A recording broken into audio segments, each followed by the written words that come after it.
I love it.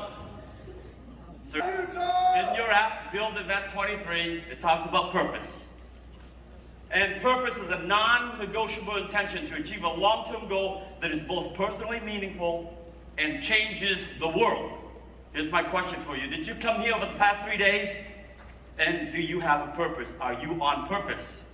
Are you building a thriving real estate business that requires design? A sales organization will live and die. A sales organization will live and die by how you execute what you plan. Are you building with purpose, ladies and gentlemen? That's my question for you. My purpose in life changes over time. That was me as a young kid back in Vietnam. And back in Vietnam, I was born into a middle class, possibly middle upper class family. And both my mom, my dad, and generations before that worked really hard to make their way in life. Though that purpose changed one day, okay? And this is what Mark Twain says. The two most important days of your life are the day you were born and the day you find out why. Ladies and gentlemen, have you found out why yet? What are your two most important days? I challenge you today to think about that, to reflect as we leave here, and to reflect, what is your purpose in life? For me, the two most important days which define my purpose in life are the day I left Vietnam and the day my mom asked me to make her that one promise before she passed that Scott mentioned earlier. And before EXP, I didn't have a way. I said, yes, Mom, of course I would say yes to that in her deathbed, but I did not have a way to change lives. Before the business, I was doing all right. I was doing very well financially as a CFO for a publicly traded insurance company, as an investor, as a landlord. I was doing all right, but I did not have a way to help 100 people become personally, financially free. There's that day. That's the day we left Vietnam, April 30th, 1975. That's the boat. Can you imagine our lives changed because my mom was totally on purpose? This is the second day. A few weeks before she passed, I did not know that she was going to pass, but it was on that day that I had a quiet moment with my mom, and she asked me to make that one promise. My mom, in so many ways, only had a third grade education. Because back in Vietnam, she had a family business. They wanted her to just stay home, be a mom, raise 8 kids, had 8 kids, and just serve the family and help in the family business. But her purpose was like this here. Strive not to be a success, Tom, but to be of value to humankind.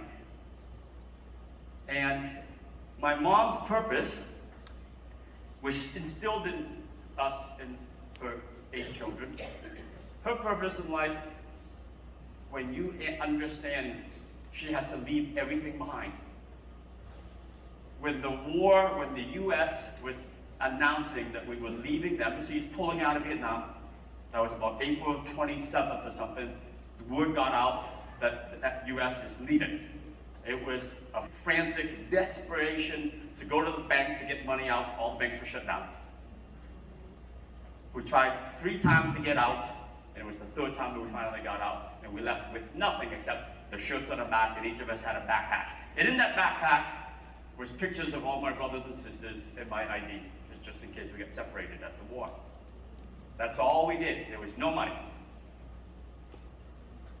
And her purpose changed on that day.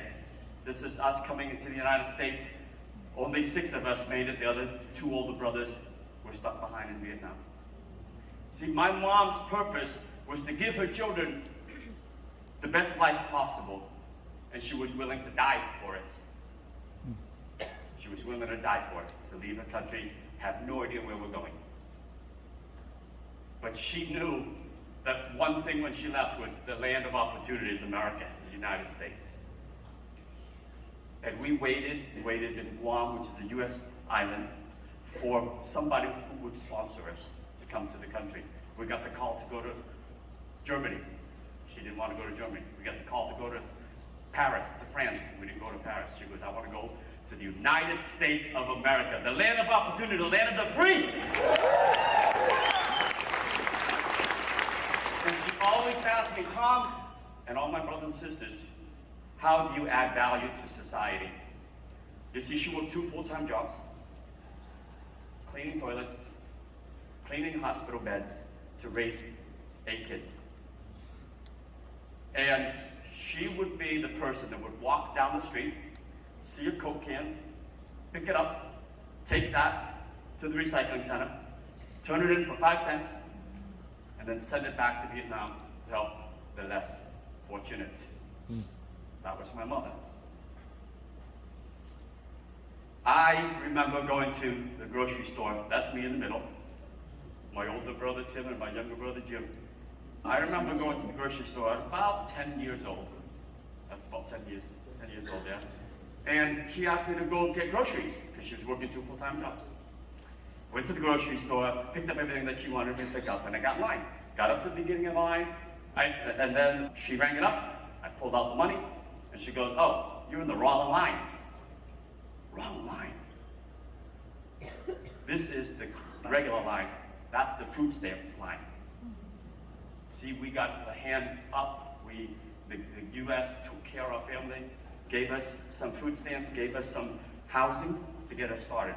And that was the day I came home to my mom and I said, Mom, what is this food stamp? Why did it have to be different and go into a different line? And that was the day I decided, you know what, I'm going to help the family make money and add value to our life. My older brother Tim was 14. At 14 years old, you can get a paper route. And so I helped him get a paper out, helped him get a big paper out. And then you know it, before you know it, I got my own paper out, baby. I got my own paper out. That's Tim's paper out, that's my paper out. And I recruited back then my friend to go help me deliver newspapers. I had to lie, by the way, when I walked into the Boston Globe newspaper's office, and I was really short. Pretend I'm really tall, because you have to be 14. He knew, but he knew the work ethic. He knew the work ethic that my brother and my sister, he goes, you got a job, kid. And not only did I have one paper out after school, when I got a second paper out in the morning. So I'm delivering papers from 5:30 in the morning to about 6:30, go to school, come home from school at 2:30, and do another paper out in the afternoon. That's the value that Mom said. Tom, you gotta do it. You do whatever it takes. Okay? Babe Ruth, every strikeout brings me closer to the next home run. When you guys are out there doing danger interaction, are you getting those? You're gonna get 22 straight no's or 200 straight no's. To find the one who will change their life and to change other people's lives. Okay? Mom always said, Tom, show up early, stay late. In my corporate world, if your boss shows up at 8, you show up at 7:30 and you open the door. If your boss leaves at 6:30, you walk him out the door and you shut the door. And that's what I did from day one in my summer internship. How can I serve you, boss? I was a summer intern. He goes, Tom, go home. You know, if you still have work to do, I'm going to help you. And the following year, he created a job for me, and we went there. I did everything.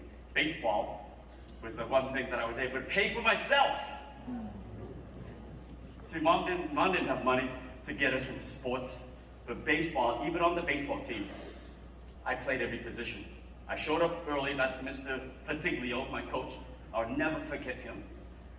I would show up early, help him put out the bases, set up the bats.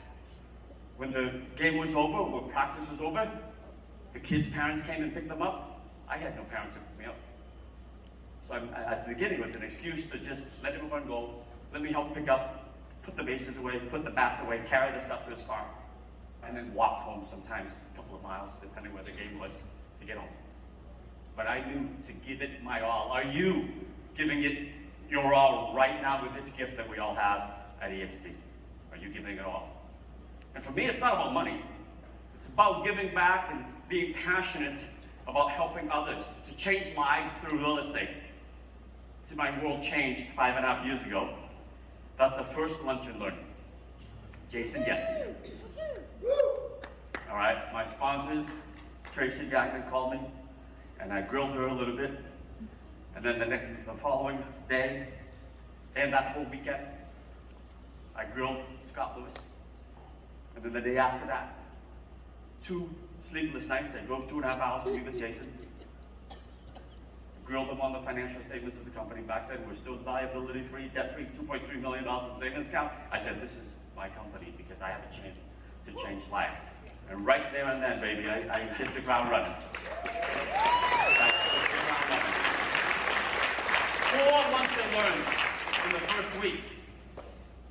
15 people per part, made about 200 phone calls, and 16 people showed up over 4 lunch and learns. 2 on a Friday, 2 on a Saturday, and that's how we got started to change lives.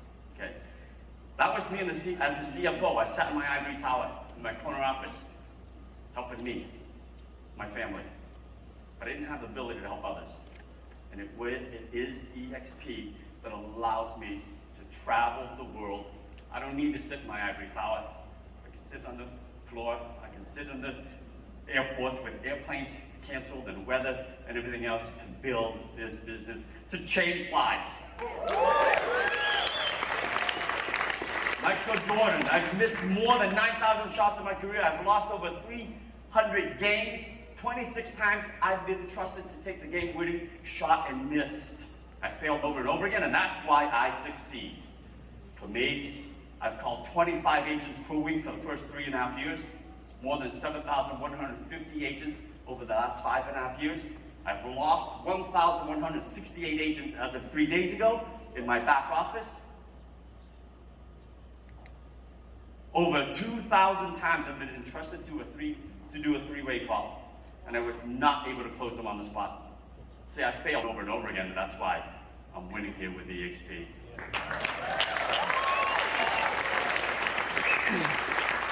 3.5 years into the business, I'm at 416 agents. I'm not the brightest guy, I'm not the most personable guy, but that's all right. That's all right. You might be thinking to yourself the same thing. Gene is a rock star. He can do it. Brent? Oh my God, of course he is. He's a legend, right?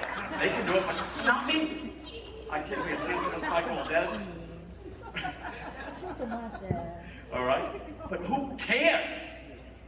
So on June 20th, when I got my rev share check, I was at 416 agents.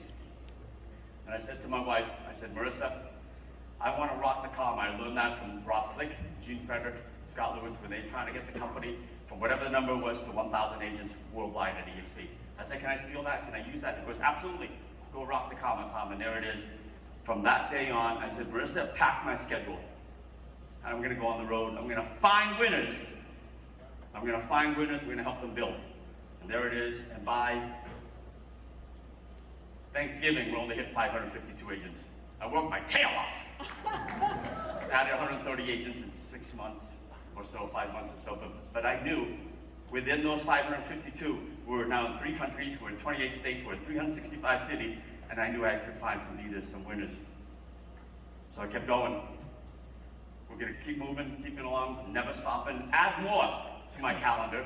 More hotel rooms, more canceled flights. And on December 31st, almost 1,000, almost.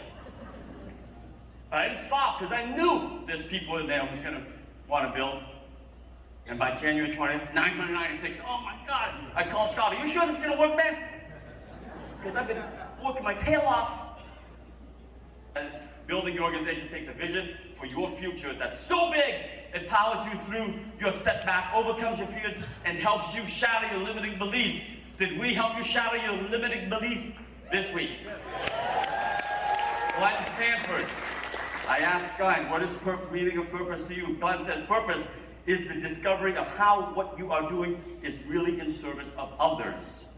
It's focusing on the gains others will enjoy through where you focus your time and attention.